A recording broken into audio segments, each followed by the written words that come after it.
आपको गिरजा शंकर शर्मा का सादर नमस्कार। श्री भगवान जी की कृपा से संत गोस्वामी तुलसीदास द्वारा रचित श्री रामचरित मानस के अयोध्या कांड के दोहा संख्या 285 एवं चौपाइयाँ तथा दोहा संख्या 286 एवं चौपाइयों का हिंदी का राजस्थानी भाषा में भाग संख्या 337 में आपके सामने सादर प्रस्तुत है। राम सिया राम जय जय राम। राम सिया राम जय जय राम। राम सिया राम जय जय राम। राम सिया राम जय जय राम। अशोक कहकर घना प्रेम से पगा यानी पैरों पड़कर सीता जी ने सागे भेजने के ताई विनती करके और सुंदर आज्ञा पाकर तब सीता जी समेत सीता जी की माता डेरे ने चली। जानकी जी अपना प्यारा कुटुंबिया से जो जी योग्य थो बी से बी ही तरियां मिली। जानकी जी ने तपस्विनी का वेश में देखकर सगड़ा शोक से अत्यंत व्याकुल हो गया। जनक जी श्री राम जी का गुरु वशिष्ठ जी की आज्ञा पाकर डेरे ने चल्या और आकर उन्होंने सीता जी ने देखा। जनक जी ने अपना पवित्र प्रेम और प्राणा की पाहुनी जानकी जी ने हृदय से लगा लिया। उनके हृदय में वात्सल्य प्रेम को समुद्र उमड़ पड़ो। राजा को मन मानो प्रयाग हो गयो। राजा को मन मानो प्रयाग हो गयो। भी समुद्र के अंदर उन्होंने आदि शक्ति सीता जी के अलौकिक स्नेह रूपी अक्षयवट ने बढ़ता हुआ देखा।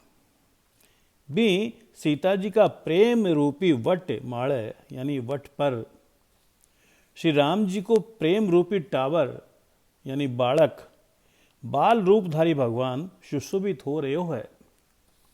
जनक जी का ज्ञान रूपी चिरंजीवी मार्कंडेय मुनि व्याकुल होकर डूबता डूबता मानो भी श्री राम प्रेम रूपी टावर अर्थात बालक को सहारो पाकर बच गयो। वस्तुतः ज्ञानी श्रोमणि विधेयराज की बुद्धि मोह में मग्न कोनी है। यह तो श्री सीताराम जी का प्रेम की महिमा है, जिन्हें उन जैसा महान ज्ञानी का ज्ञान ने भी विकल कर दिया। बोलो सियावर रामचंद्र जी की जय। पिता माता का प्रेम के मारे सीता जी ऐसी व्याकुल हो गई कि अपने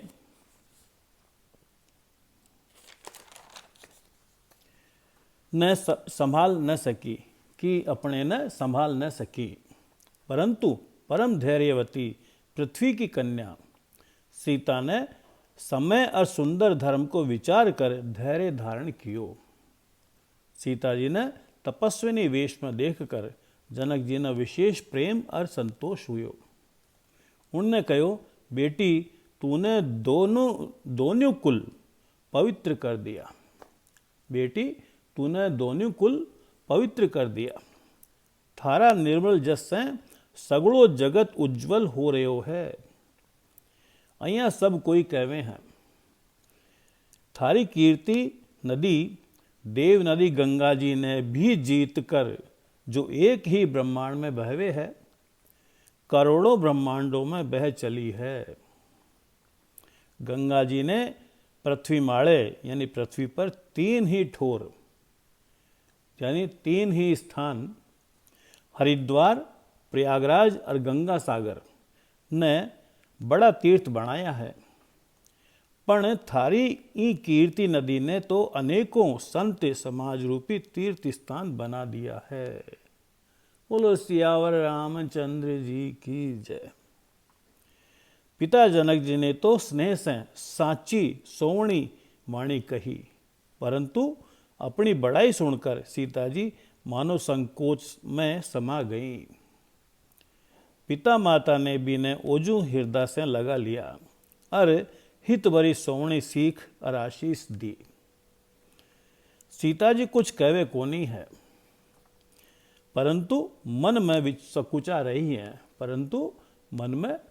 सकुचा रही हैं, कि रात में सासुआ की सेवा छोड़कर अठे रहबो अच्छो कोनी है। रानी सुनयना जी ने जानकी जी को रुख देखकर, उनका मन की बात समझकर राजा जनक जी ने जना दिया। तब दोनों अपने हृदय में सीता जी का शील और स्वभाव की सराहना करने लगे। राम सिया राम जय जय राम, राम सिया राम जय जय राम, राम सिया राम जय जय राम, राम सिया राम जय जय राम।